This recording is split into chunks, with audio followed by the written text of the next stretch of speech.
Continue to join. Radhe Radhe, good morning, good evening again, everyone. Again, a very warm welcome to all of you. And it's always good to be back after a little bit of a break. Friday and Saturday, we don't have the session. So let's get started with our opening prayers like we always do. So I'm going to share my screen and we will get underway.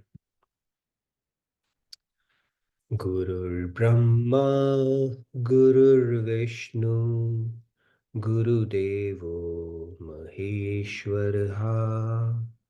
Guru Sakshat Parabrahma Tasmai Shri Guruve Namaha Vasudeva Sutam Devam Kamsa Chanuramardanam Devaki Paramanandam Krishnam Vande Jagat Gurum Krishnam Vande Jagat Gurum.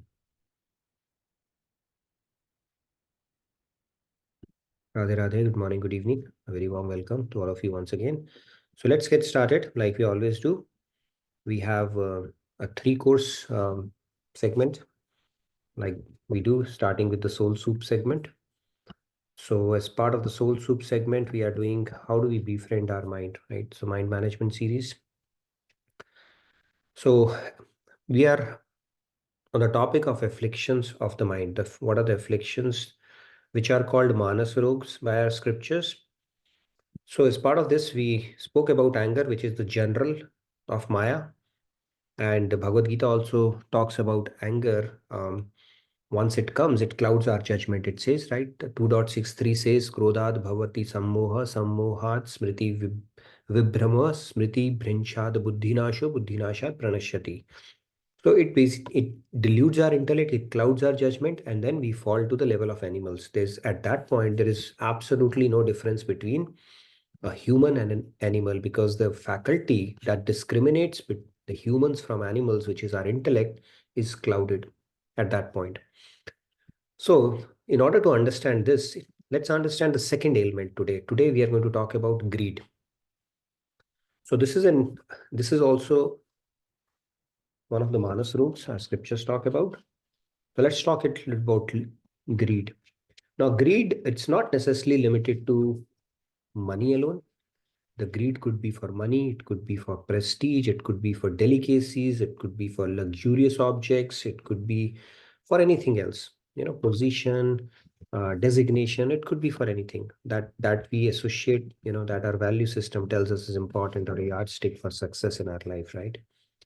Now, though people they try their entire life to satiate the greed, it remains unfulfilled like a bottomless vessel, right? So the greed can, you can grow old, but greed will still remain young. This is how the greed works. So unlike anger that reaches a peak and then subside, greed never diminishes. So the anger, it goes to a peak and then it starts subsiding, but the greed, it keeps on increasing. We burn out, as seen in the rat race of the corporate world. So there's a story, right? Leo Tolstoy's story of the guy, who wanted to, he got a boon that from the king, that whatever land he can measure through his horse throughout the day, he can have it. So then this guy started off from the king's capital city and then kept on prodding as fast as he could, and so that he can cover the maximum distance. And he continued that. He continued throughout the day, late afternoon. He collapsed on the way. Again, continued. The horse collapsed, and then he just continued along until finally he tired himself out. He collapsed, and finally his life years also vanished because he had fatigued himself out from that effort, because he continued to run throughout the day. And the irony was, when at the end of the day, all that he needed, when he was supposed to, he was buried, all he needed was 2 yards of land, while he thought he could measure as much, as he possibly could. And that greed um, led to his, demise as well. So our Puranas, Garud Purana also says, when it comes to greed, a king wants to be the emperor of the world. The emperor aspires to be a celestial god. The celestial god seeks to be Indra. Indra desires to be Brahma, the secondary creator. And yet this greed for material enjoyment continues unabated. You cannot satiate it. And our scriptures also tell us greed is like putting fuel to fire. When you put fuel to fire, it does not diminish it. In fact, it comes back with redoubled intensity. And so there's something called needs, what we need, and then there is something called wants, right? So, like even I think Mahatma Gandhi had also said that it's not the needs of the human, but the greed need of the human, but the greed of the human, which is problematic. So the earth, it is said that it has fertile land to feed even 10 times more population, 70 trillion, even if that population could be, it could actually feed that as well. Right now, how many, you know, 7 billion people we call about, right?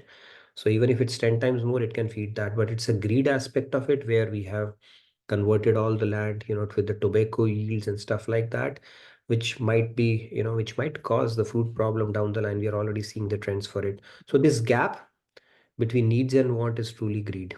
Okay, this is what greed is.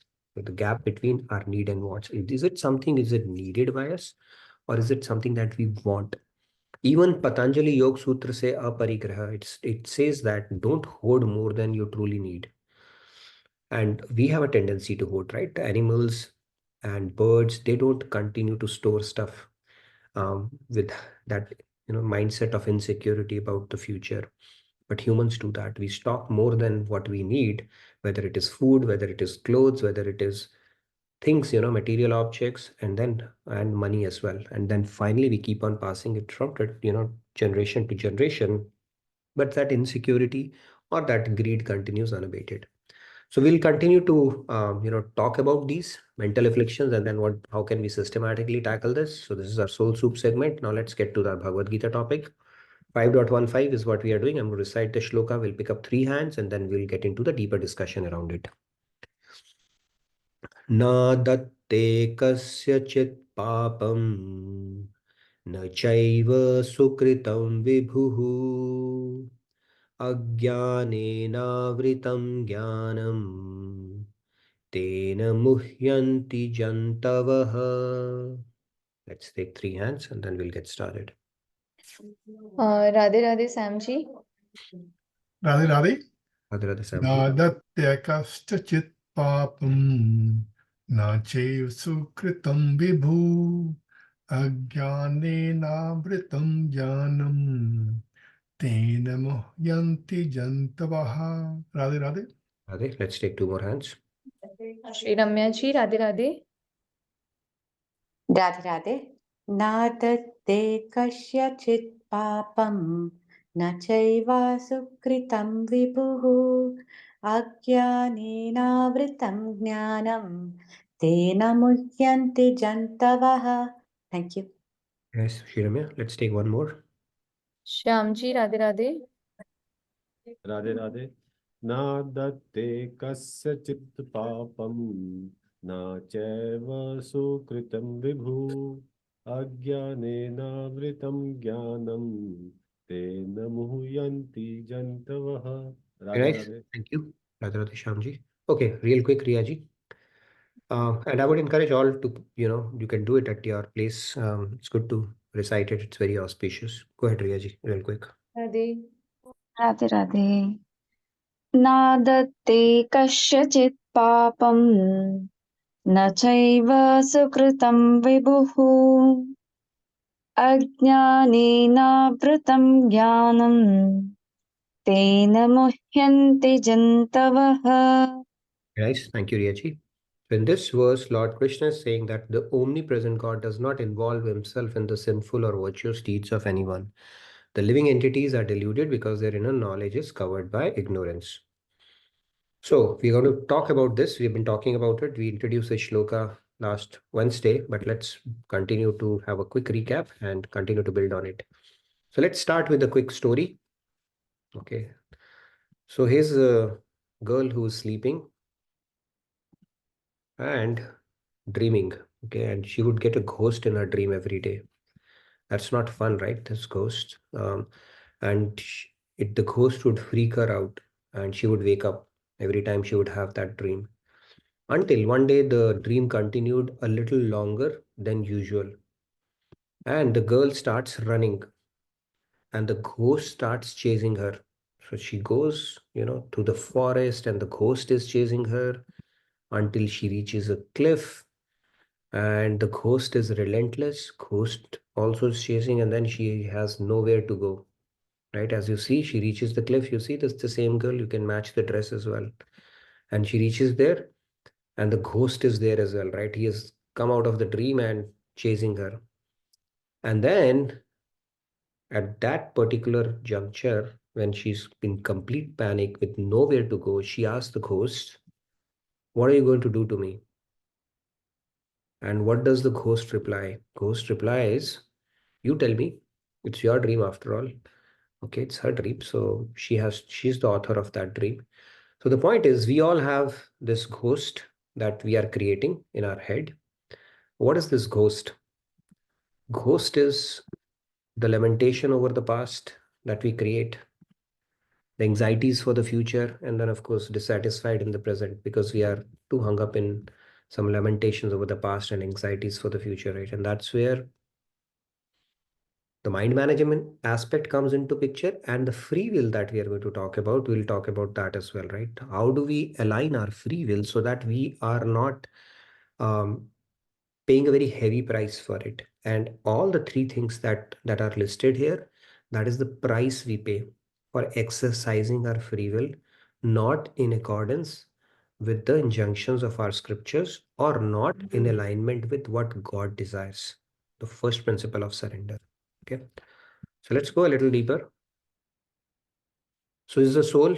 Soul is back. So right now it's born out of ignorance, right? This is the problem we all are facing. Why do we need knowledge? We need knowledge so that we can illumine our intellect with the right knowledge, so that we can base our day-to-day life. We can activate that knowledge and make our decisions around the proper knowledge. That is why we need knowledge, right? So right now we are under the cloud of ignorance and the conditioned state that we are in, and because of which we identify ourselves with the body, that this is who we are, and all the designations that this body carries. I am a guy, I am a girl, I'm an American, I'm an Indian, or I'm a Chinese, or I'm a Brahmin, I'm a Kshatriya, or I'm a Marxist, I'm a Republican, I'm a Democrat. All these associations, or I'm a manager, I'm a technical architect, whatever the case may be, these designations are related to the body, and we identify with the body, and that's where the fundamental mistake has already happened. Okay, we are thinking of ourselves as a body, to 2 plus 2 equal to 5. Now we are going to solve this equation, calculus equation of life, with an incorrect premise itself, which results in pride, ego aspect of it, and the doership that I am doing it, right?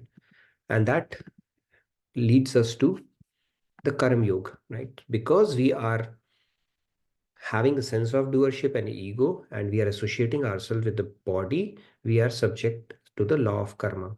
Okay, when law of karma states, so what shall you sow, so shall you reap. And what happens in the course, because we are operating out of that ignorance, the karma that we end up doing are binding means they are bind us further into the world, because they invariably fall into the three categories of material world, right? Which is Sattva, Rajas, and Tamas. At best, you can do noble karmas, noble deeds, help people, be nice, do your job properly, discharge your duties properly towards people around you, relatives, friends, family, parents, everybody. But unless you have brought God into the mix, you are still doing a binding karma only, is what Bhagavad Gita tells us. And then there are people who choose to dispel ignorance, who started going to retreats, who started reading Bhagavad Gita, who started aligning to the higher principles in their day-to-day lives. By the way, soon Dhruvil is working right now to be introducing a practical tool that we all can, as a takeaway from the sessions, that we can implement. And then I would basically encourage all the participants would take that tool and see how they can apply it in the laboratory of their life, and then come back with the reflections how that is helping them. Right, today maybe I can talk a little bit about one of the tools like free will, how we can exercise. So when we choose to dispel ignorance, that's where we start aligning to the scriptural principle. We understand the deeper truths, deeper secrets, divine secrets or divine principles. And when we understand that, we understand the ultimate goal of spirituality is to surrender to God or develop love for God. See, when you love somebody, you're automatically surrendered, right? When you love your kid, no matter what they do, you put up with everything, right? So when we surrender, we draw grace of God. And then from law of karma to law of grace is the whole journey. Spirituality is all about moving away from the law of karma that we are all subjected to law of grace, and aligning our karmas perfectly so that they are not binding and they are liberating. That is essentially what karma yoga is as well. So let's continue to build on this. Now, God is not responsible for getting stuck with the sense of doer. He gives us energy. If you want to do, it's like the power supply will continue to provide power, whether you want to use it to run an electric fan or a geyser or any other appliance, or even electrocute somebody. It's not going to discriminate between them, but it will slap you a bill at the end of the month that this is how you used it and this is what the bill is. Similarly, God is not going to discriminate how you're going to utilize his energy. The energy, because he's the epicenter of energy seated within. He's powering our soul as well, and soul makes our body sentient and basically enables our mind and intellect to make decisions and energizes our senses to go in accordance with the decision that your mind has taken. So all the epicenter of that is God himself. And then the law of karma says that how you're going to utilize that energy, accordingly I'll bestow results to you. Now let's move on. Which option would you go for? We spoke about it, that why did God give us choice, right? So he said if you had a choice to give somebody a pill to love you, that will not be. I mean, if it's like you don't grow, there's no incentive for you to become better if you could simply script somebody and say, have this pill, and then you start loving me. It doesn't work that way. So God has actually given us a choice so that we can exert it, become better, and learn to love him, right? He's given us a choice. And spirituality is all about learning to do that. How would it happen? When we cleanse our antakaran, automatically the love will start manifesting. So it's like this, a robot. It's say I can learn to do things that you can teach me or you can script me with, but sorry, I can't love. Okay, a robot cannot love. They don't have a choice. They will follow the program or the script that you're endowed with. So God has not created us like these robots. He has created us with something called free will. You exert your free will, and you exert your free will in accordance with the divine principles. And then I'm waiting for you with open arms. Okay, the day you are purified, the day you see things as they are, not as they seem. It's like, if you put you take a glass of water and it is muddy, you can't see its bottom. Swamiji was telling in Bhakti retreat only, but you put a potash alam, and then basically all the dirt would settle down because you have put in the potash alam, and then you can see its bottom. So potash alam, see, this dirty water is, or the muddled water that we are seeing is our antakaran right now. The potash alam that we're talking about is the bhakti. When you do that, it cleanses it, and then you can see the bottom very clearly. So when you see the bottom very clearly, that means your antakaran, the vessel, is clean now. And when it is clean, God will bestow his grace, and then we will become millionaire, right? Millionaire means God realized at that point. And that basically culminates the spiritual journey of a soul when they become God realized. So moving on. Yes, Sandhya, you had a question? Or it can wait once we complete. I mean, Viral SG has put a question. What if you make a choice and then continue to regret the decision? Does God frown upon you? See, if God would frown upon us and all of us, then God will not get out of frowning at all, right? So he'll continue to frown then forever. But he has seen us multiple times, not just in this life, but all the lifetimes across all, for all the souls. So he doesn't lose hope just like that. He knows that we are all work in progress, because God has himself said in Bhagavad Gita that he's not touched. So he's Paramanand, basically. He's Atmaram, Atma Krida, and he's always in bliss. So because of our misdeed, he's not going to become upset or anything of that sort. You know, the law of karma takes care of it. But the point here is that when we make mistakes, then of course it is pleasing to God when we exert and then learn from that mistake, because it's a journey, right? We are not going to be perfect in one go. And there's a saying in English that every saint has a past and every sinner has a future. So God is also called Patit Pavan. If you do a mistake and truly start believing I'm a fallen soul, God will run and purify, come to you and purify you. But the problem is, even after making mistakes, we don't consider ourselves Patit. If we truly consider ourselves patit, that we are really fallen and making mistakes, it brings in the sense of humility. And God is known to be patit pavan. He is that laundry man who will come clean your laundry, will be very happy to clean it for you and give it back to you. But the problem is our ego comes in the way. So making mistake is fine as long as we have learned from it. We don't consciously make mistakes. But if it has happened, there's no point in continuing to regret it. Let's learn the lesson and move on. Because if we'll regret it, then what will happen is we'll lose precious time that we could have invested in devotion, right? The time that you are investing in regretting, instead, if you invest that time in devotion, that is a better utilization of time, because now you are calling upon more negative energy, which is not helpful truly, right? So we learn the lesson and move on. It's not about falling 7 times, it's about getting up the 8th time. That is the key thing. And that is how this whole thing is designed, where we can learn, evolve, and continue to progress. They say na sona sajjan sadhujan toote jude so bar. And then what was the other? Dhakka de darar. Durjan kumbh kumar ke dhakka de darar.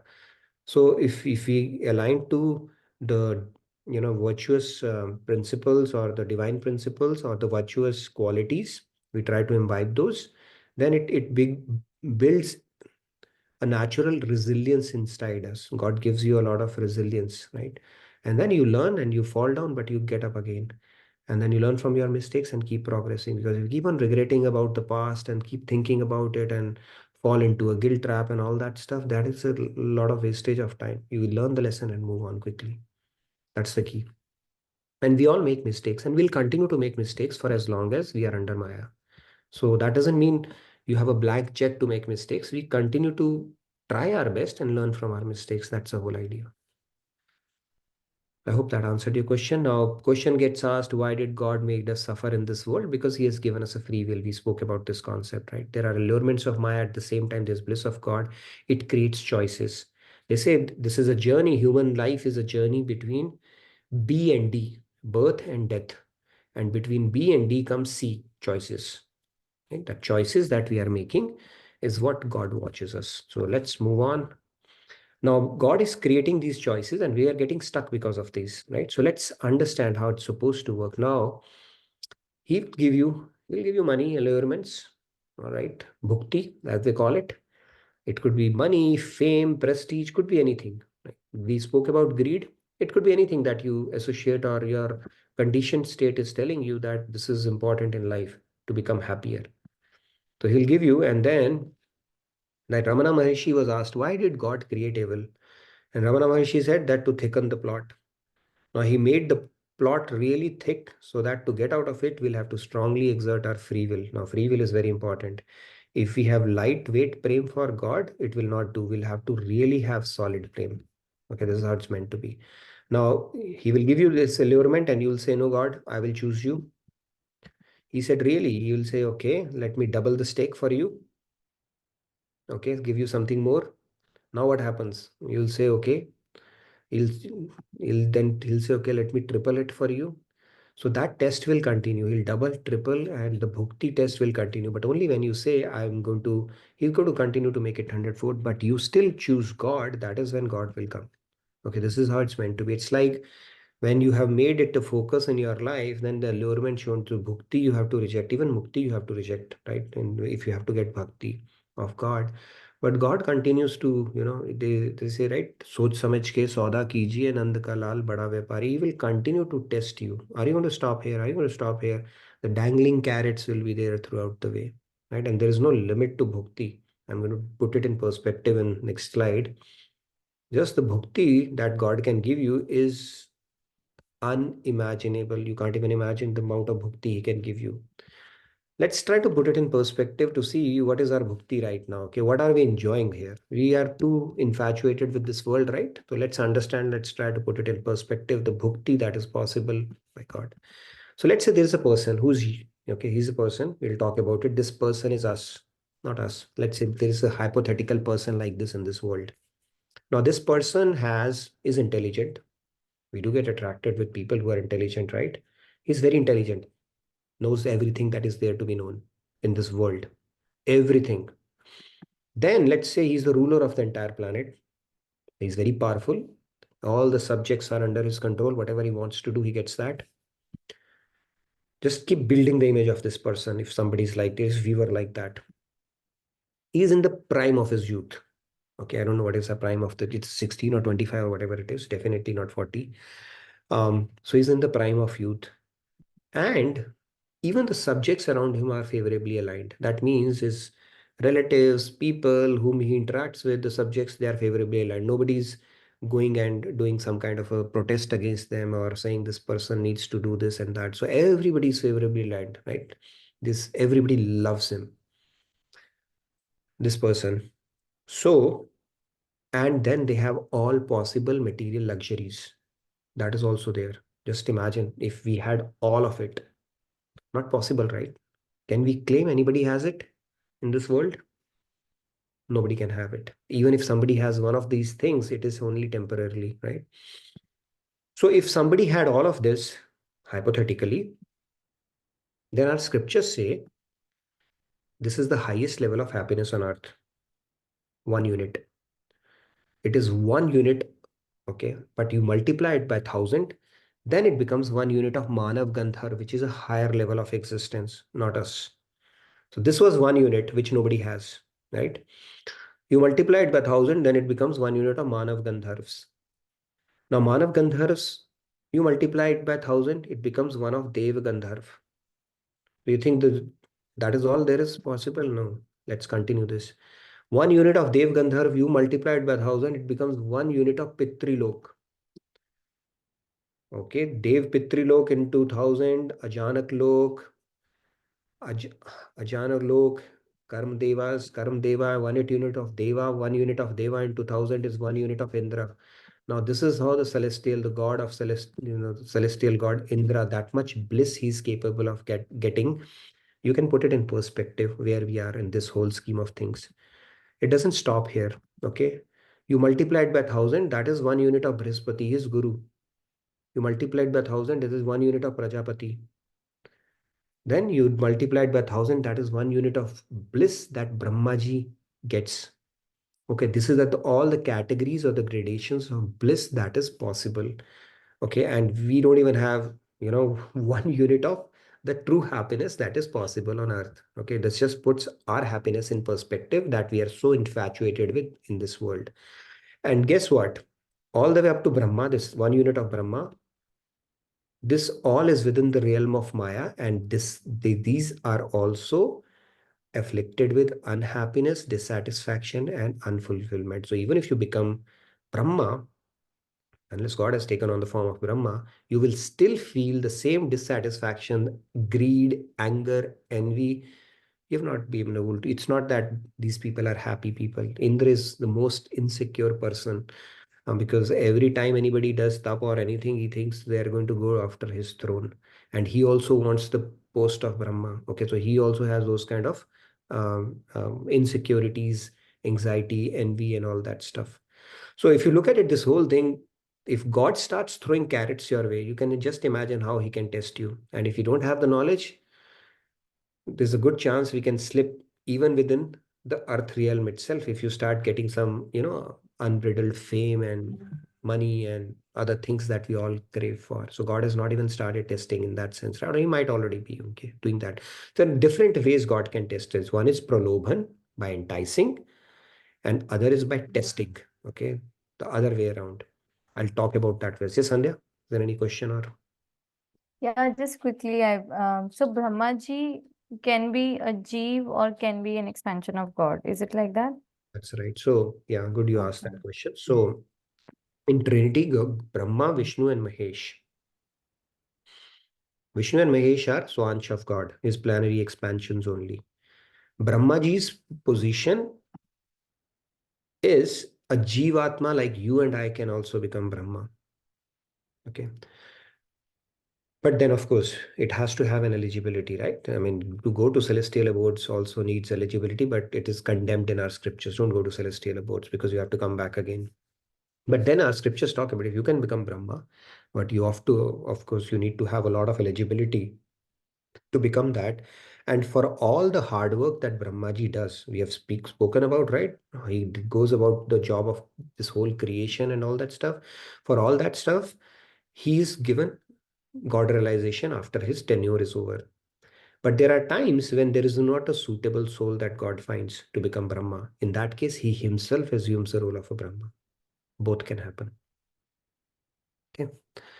Could you ask that? This was a technical question. Yeah. Brahma could be a Jivatma, and at the same time, Brahma could be a planetary expansion of God if a suitable soul was not identified. It's like Indian Army or Army anywhere. If you don't identify a suitable candidate, you leave the slots empty. You don't hire just for the sake of it. Okay.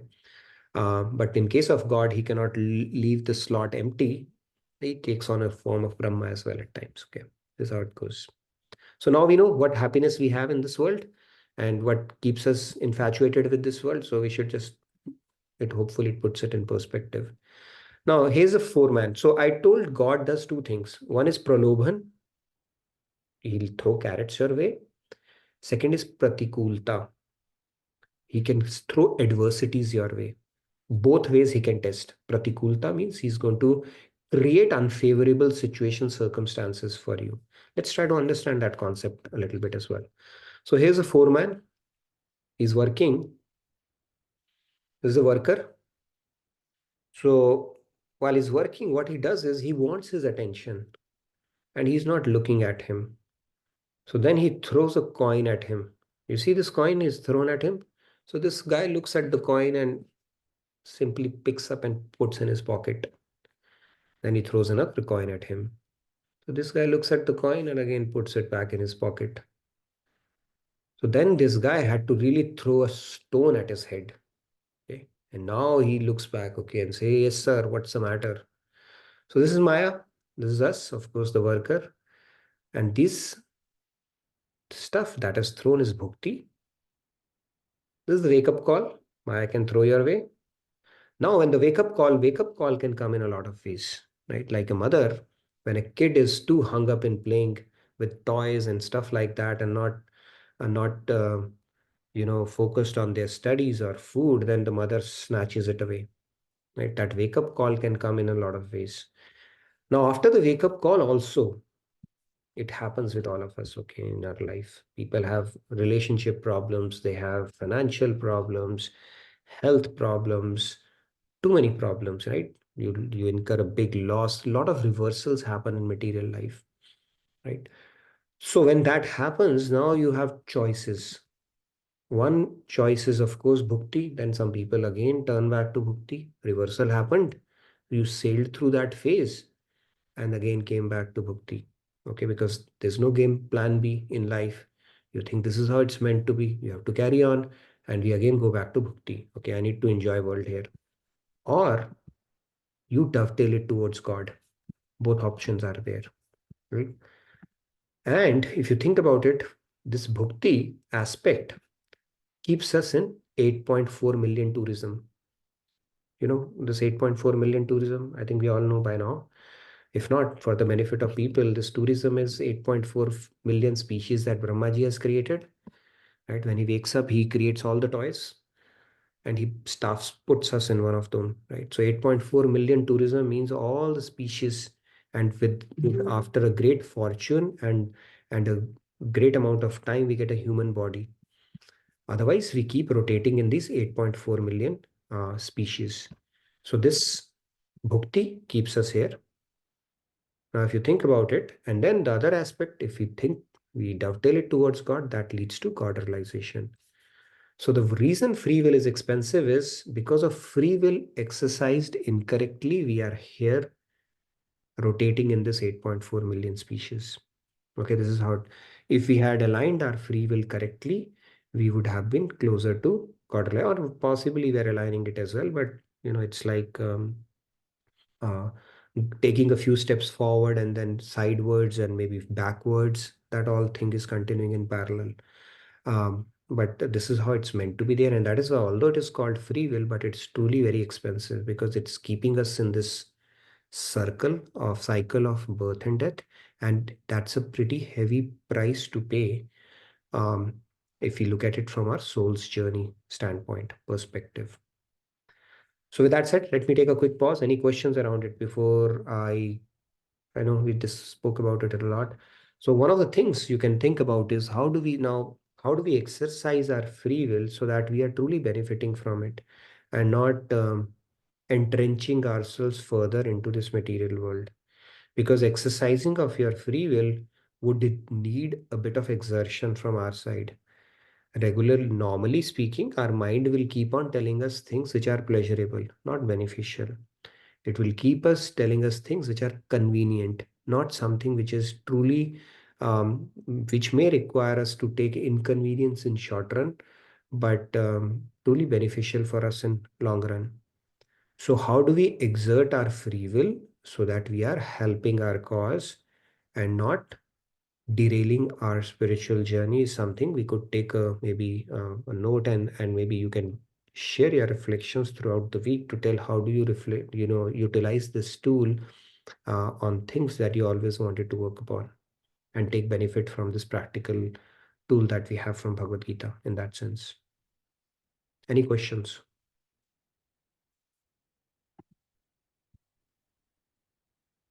Any questions related to the topic that we have spoken about? Yes, Sandhya and Samiran. Okay, Sandhya, Samiran, let's take Samiran first. Go ahead, Samiran. Radhe Radhe Samiran ji. By the way, we have a feedback tracker as well that you can post. If you have, descriptive thing, if you cannot discuss here, you can put it in the feedback tracker. I try to bring those questions in the session or offline conversation, or we will tackle it, in one of the sessions anyways. So usually that's how we go about it. Go ahead, Samiran, please. Yeah, Radhe Radhe. With while exerting the free will in the entire course of our life, then with our limited understanding, if we take certain decision in any walk of the life, how do we uh, get to know or understand that it is when we are actually dovetailing everything to God? How do we understand that it is God that is giving us some signal to do that, or giving us a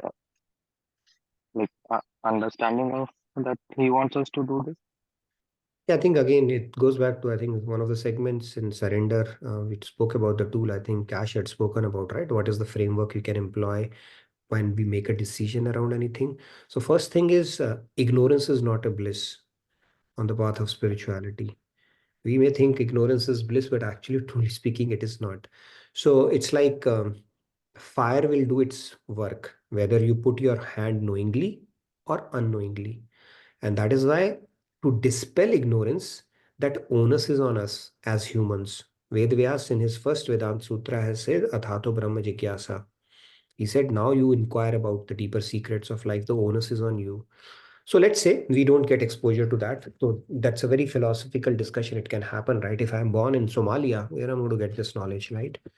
Now there's a bigger algorithm that is dictating that. If you have not made spirituality our priority, or never had that spark, or never thought about the deeper secrets of life, maybe there are certain lessons for us to be learned, and God will arrange our situation, circumstances where we don't get that access.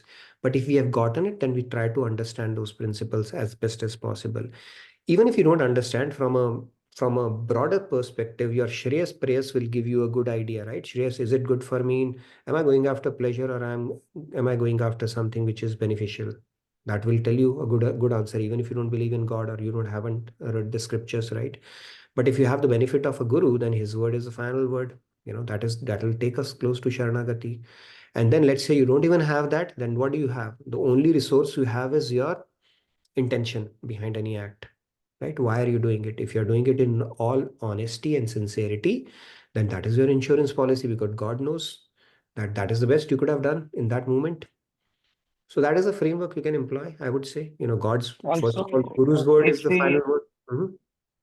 also if we like deepen the understanding from the Sankhya that we are the souls, not the body, will that help Of to course. like See, this simple question, if we could ask ourselves as a rule of thumb, is it good for my soul or is it good for my body? That itself will give you so many answers immediately, right? yeah, Is it good for my soul or is it good for my body? Am I taking an ego ride or am I taking a soul ride for my soul at this moment? That question itself can answer. But the point is, because of our conditioned state, even though we know it, it's difficult to implement it for us. So, yes, but you calibrate it the best as you can, so that at least we are moving forward. Even if we are inching forward, we are going forward. We are not moving backwards in our journey in that sense. Yeah. yeah. Yes, Sandhya? Yeah, there's a question in the chat by Viral SG. Once in a human body, next birth would be as a human, or could you come back as a different species? Once in a human body, there is no guarantee that we will have a back-to-back human births. Okay. There is no guarantee. In fact, only if you have made spirituality the priority in your life, then there may be possible, like in Bhagavad Gita, only Krishna has said that I'm going to arrange situation, circumstances in your life so that you're born in a spiritual family, so that you can carry forward your journey early on in life. But there's no guarantee that you will get back. Yes, you will come back as a human. It may take millions or billions of years, right? One kalpa we know of Brahmaji's, how big it is. Chaturyug, all are included, and it can span into it is actually 4.32 billion years. I don't know if that exactly how many years it would take you to come back as a human, but typically we cannot take it for granted that once human, always human. In fact, even to get a back-to-back human birth, we should have had some kind of a merit to warrant that. That's why it says when you come as a human, make the most of this opportunity, because otherwise the wait could be pretty long after this. But if we make spirituality, in fact, I asked this question to Swamiji, is there a formula where I can ensure I'll come back as a human? And he said, if you have spent, Maharaj used to say, if you have spent more than 50% of your life in Bhagavad related, God related Chintan or tasks related to that, then you can expect, or even then it's God's wish, that you can have a reasonable reason to believe that you might come back as a human back to back. But 50% of your life, you just count the number of hours, how many hours you sleep, how many hours we drive, how many hours we walk, stand in lines, especially if you are traveling a lot through railway station or through aeroplane and stuff like that. So if you calculate all that time, actually on an average, we had done that calculation in one of our session of if let's say everybody is going to live for 100 years, which is a rarity these days, and right from the word go, and you can take off the initial few years, right? So many years we need to study and then get settled. Actually, in every lifetime, the optimistic number is about, on the higher side, I'm saying, is about 8 to 10 years everybody has to realize God or complete their journey. Okay, that too assuming you have 100 years, and then you are spending at least 10% of your time related to spending your time related to your sadhana, seva, satsang, and something related to godly topic or contemplation on divine knowledge or stuff like that, or implementing that stuff, satsang, seva, and sadhana. If you do that 10% rule, then it takes you about 10 years or so that you have effectively to complete your journey.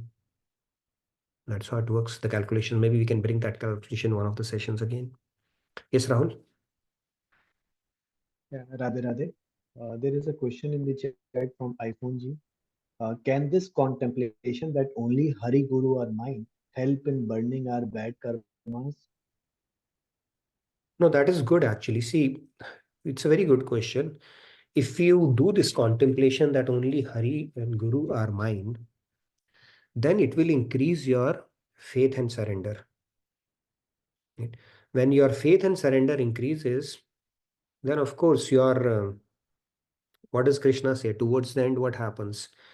The way it goes is when you perfect your surrender, 18.66, Sarv Dharmam Parityajya Mamekam Sharanam Braj, Mam Tvam Sarva Papa Papebhyo Moksha Se Tvam, like he says that I'm going to burn off the stockpile of all of your sins. So he's going to burn off all your sins. So deepening that feeling and that faith that only God and Guru are mine, if you can do that, there's no better thing you can do actually to your life. That's the purpose. Basically, you're fulfilling the purpose of scriptures. Maharaj Ji had given that verse, right? Hari Guru Bhaj Nit Govind Radhe Bhav Nishkam Ananya Banade. So if you are actually serving God and Guru and with Nishkamta and Ananyata, you are already serving the purpose of the entire scriptures. There's nothing else to be known after that. I hope that answers your question. Abaji, you have asked your question. Somebody hits your car and doesn't have driver's license. We still have to do the right thing. So that's perfectly okay. It's not bad karma that we are doing. There are rules and there are situations. So you take a call around that. Whatever needs to be done, we have to do that. We have to do whatever is needed to operate in this world. Maharaji also says, Buddhi in the world, Man in Bhagwan. So whatever is required to be done, because if somebody doesn't have a license and um, you had to call the police. I mean, you were not trying to, take advantage of that guy, right? I mean, might have had a bad day. That's about it. So I would not think too much about it. I mean, if you had to do that and as a matter of chance, that guy was detected without a license, then you don't have to continue to feel guilty about it, right? So you didn't do it just to um, put that guy in trouble. It just so happened. So but in the world, we have to go by the rules of the land, right? US has its own rules. India has its own rules. Bharat has its own rules. Every country has its rules. So we simply go by the rules. I mean, there's no harm in going by the law of the land and feeling guilty about it, especially if it troubled somebody. But yeah, we use our prudence around certain situations, right? If we can, but I won't dwell too much upon that. Yeah. Yes, Manishi, please. Radhe Radhe Manishi. Radha Radha, Nitinji, Sandhya ji, Rahulji, and everyone. So Nitinji, I was gonna add, and I also have a question about what you said about back to back. I've heard that from Maharaji's lecture as well. But then also that if you're on this path and you make the effort and true effort, and God sees that, then you may not get a back to back, but maybe you don't have to wait that long. If we Yeah. look at example of Bharat and Awesome. Chad Bharat, and he was very close to God realization. Then he got mind got attached to the deer. So he became a deer in the next life, but he was still an elevated deer because he hung around the ashram of the rishis that were doing, God chintan and everything. And then the next, God gave him another chance to be human again. And that's when he was Jard Bharat. And then he became God realized in that life. So That's is right. that the case? And then the other question I had was, We don't have a Go ahead. formula for that. We can see the only thing we have control over is our efforts, right? And our intent. So whether God is going to wait for, billions of kalpas, or is he going to do it back to back, or is he going to expedite it after a few lives? We don't know that. So I think we can simply focus on our devotion and leave it to his hands, right? Now, let's say hypothetically, if I become a deer or a polar bear next life, I will not be upset over it. It's just that it's an opportunity lost. It's not like I was a human and when will I become a human? Will have no freaking clue. The body that we get, that's how we get, we Yeah. get to that conditioning at that point. But the point is it that you keep on rotating because you are exerting your free will incorrectly, right? You have understood it, but still you are not. So that is the whole idea about the shloka, where God is saying you are implicated in the law of karma because you are making the choices. I'm not for you, and that is where the free will comes. The question I had on what we covered about, you said that God gives us, he tests us by giving us whether he choose him or the material, whatever. So how do you differentiate in test versus grace? Test versus grace. In fact, our scriptures say that if you ask about this, it says when God has to grace somebody, he will start snatching the world away from you. Now, Yeah. how many of us can actually treat it as a grace is the question. He'll start snatching the world away from you. That is God's grace. Because we are too busy playing this game, and then he does that. But then he reserves those tests which are well within our ability. He's not going to give you a test that is beyond your ability, because idea Yes. is not to break you, but to uplift you. So everything has to be, see that there's a bhajan of Maharaj Ji, right? Teri kripa to kripa hai pyari, tera kop bhi kripa. So we consider everything as God's grace only. So every something good happens, thank you God. Maybe you are benevolent. You wanted me to, utilize or give me some good time so that I can focus easily, conveniently on devotion. Something bad, okay, God, you have my best interests in mind. Maybe that's what you desired for me so that I can come out better and stronger. So in either way, we don't say that is it your grace, is it? It's like everything is His grace only. Because God can only do kripa, saints can only do kripa. So everything is prasad and kripa only. And that prasad buddhi is another aspect of surrender, right? If you remember that, having that acceptance that the God is my well-wisher is also an attitude of gratitude regardless of our situation is also a concept of surrender. So we don't analyze, we simply accept. That is the best policy around this. Yeah, that takes us closer to the spirit of surrender as well. Thank you. Radhe Radhe. Radhe Radhe. Thank you, Manishi. Good to hear you after a while. That Hari Guru might. Okay. Any other questions anybody has on this topic? Free will. Free will. By the way, There free. are Yes. Go ahead. there are questions in the chat, and I think Rahulji also has that. So maybe I can first read it out. Sure. Question from PNG. What Procter and Gamble. just PN, I added G. Okay. What PN. are mistakes? Some people act harsh out of nature or ignorance. Are their actions mistakes? How to correct it? If people behave harsh with you, Yeah, and if they are behaving harsh, it could be out of their nature or it could be out of ignorance. So, are their actions in those cases mistakes and how to correct it? no, we see scriptures tell us that you still have to take your, you have to, what do you call that, have your protective layer around it. You have to protect yourself. The snake, there was a story, right? Naradji told Bhakti, the snake, it understood the Bhakti, so it stopped hissing. It stopped biting. And next thing, what happens to the snake is that it is squished by the kids around. So then Naradji explains, Bhakti does not mean you stop taking protective measures for yourself. You can still hiss, you don't have to bite, but you can hiss, right? So the point here is that, okay, now it is again a contextual question. Now if you're stuck in that situation, right, you take a call around it, how much you can build protective layer. I mean, is it you can hold back somebody by fighting words with words, or you just have to endure, or take it as an opportunity to increase your tolerance, or stop them, nip it in the bud so that you're not promoting the good behavior around it. Because if you continue to do that, they're also encouraged to continue behaving like that. So it's pretty contextual around that. The key here is that your mental disposition has to be good. If you are becoming angry, and you are becoming bitter, you are becoming resentful, then it's not good for your spiritual journey. But if you know, okay, this person is having a problem, has a temper issue, and stuff like that, let me ignore it, or let me tolerate it, or let me put him in place. You have all the options on the table. But the key is not to become bitter, resentful, vengeant, anger. If that's happening to you, then you need to work on yourself as well in parallel.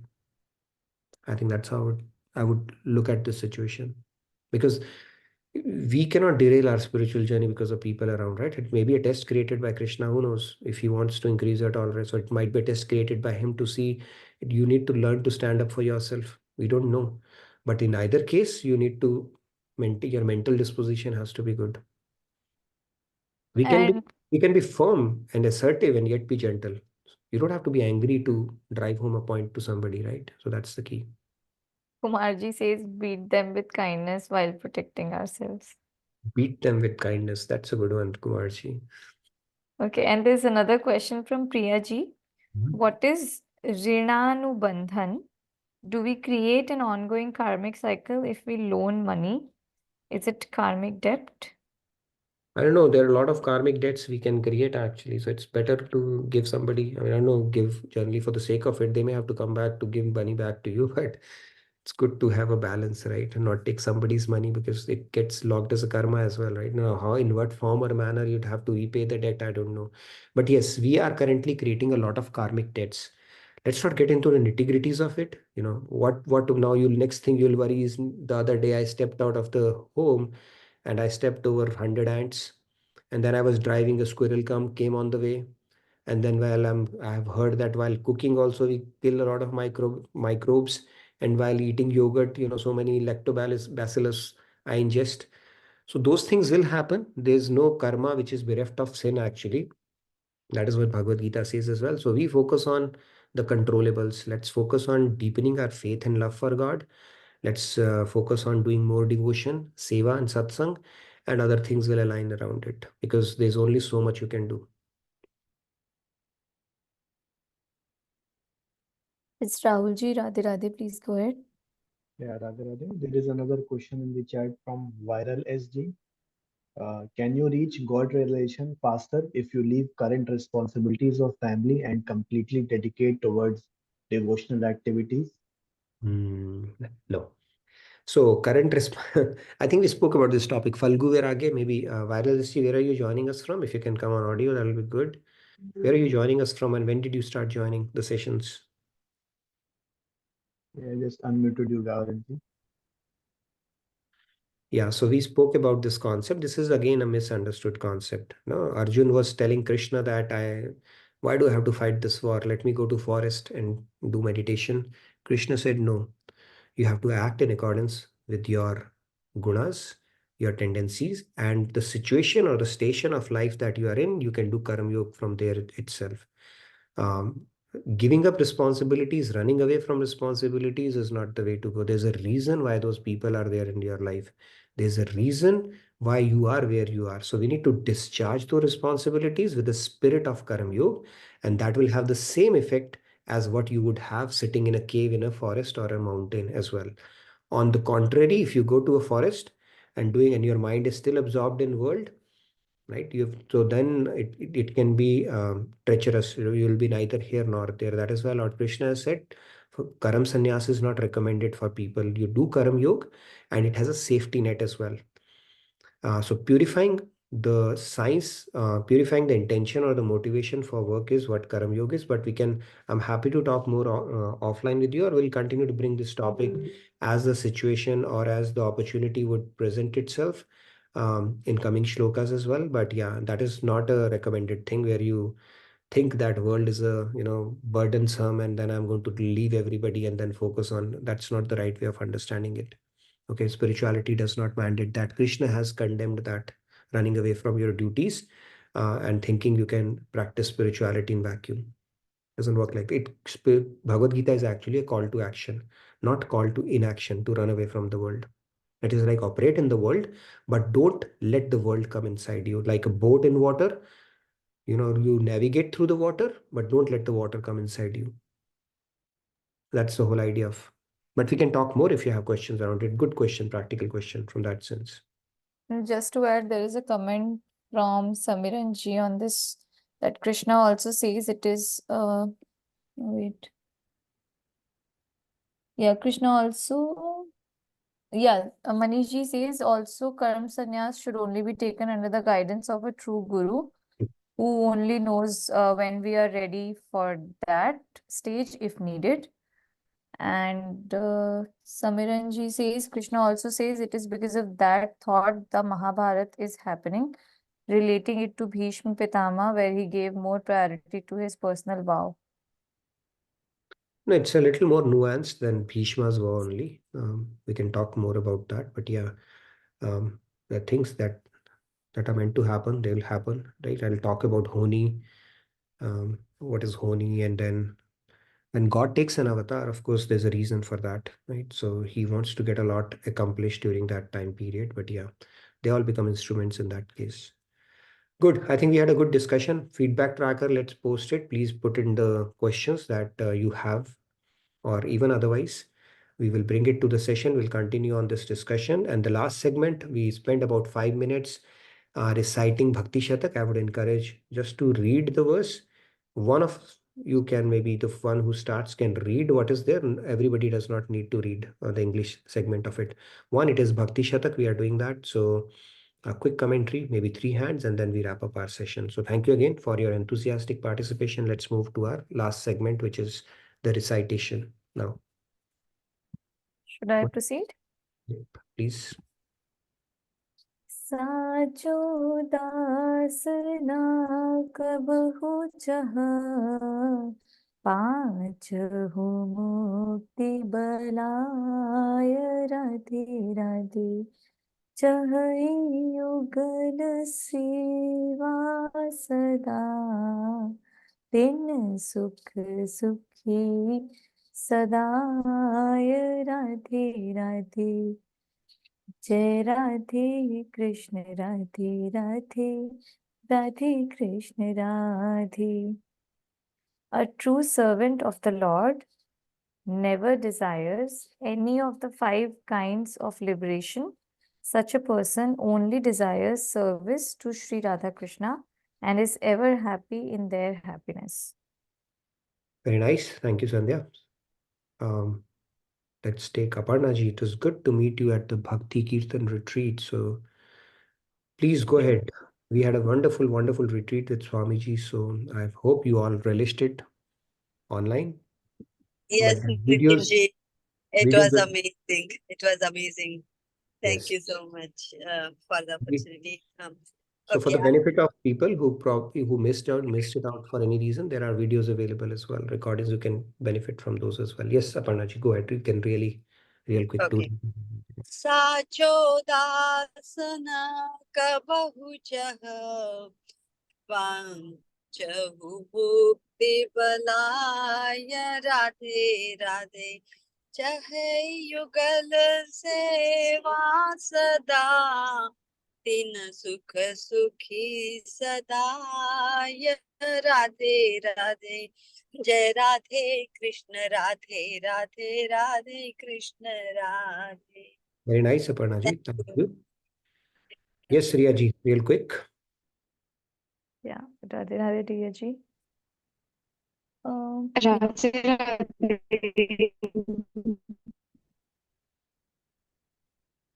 Riya ji, your audio Sasana. Am I audible? audio is breaking, so you may have to check that. It's not clear at all.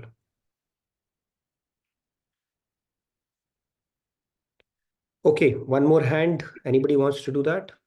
We have a bonus hand. Riya ji, Nitinji, do you want to?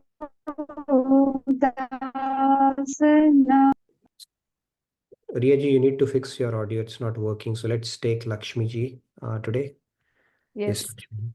Radhe Radhe Lakshmi Yeah. ji. Radhe Radhe everyone. Sancho das nakabo chaha, panchahu mukti balai। Radhe Radhe। चाहे युगल सेवा सदा, दिन सुख सुखी सदाई। राधे राधे। जय राधे कृष्ण राधे राधे, जय Radhe Krishna Radhe. Thank you. Radhe Radhe. Thank you. So we'll talk about this concept like bhukti, mukti, both have to be rejected on the path of devotion. A devotee only desires the seva or the service of Lord. Bhukti we spoke about, the kind of happiness in this world. Mukti, even liberation, is rejected. So that is a key concept. And there are 5 kind of liberations. Sayujya, Sambhipya, Salokya, we'll talk about all those in one of the sessions. But let's for now leave it at this, that the focus of a devotee is to serve Lord and not seek liberation or any of the material opulences, attractions that are there around us. Great. So with that, we come to the end of today's session. So thank you everybody for your enthusiastic participation, especially to everybody who turned their videos on, and welcome Tejas. Hope you enjoyed the session. Good to have you on these sessions. And I look forward to seeing you tomorrow. Radhe Radhe. Good night. Good day from my side. Thank you, everyone. Yes, thank you, Nitinji, and everybody else for engaging participation. See you all tomorrow. Radhe Radhe. Bye.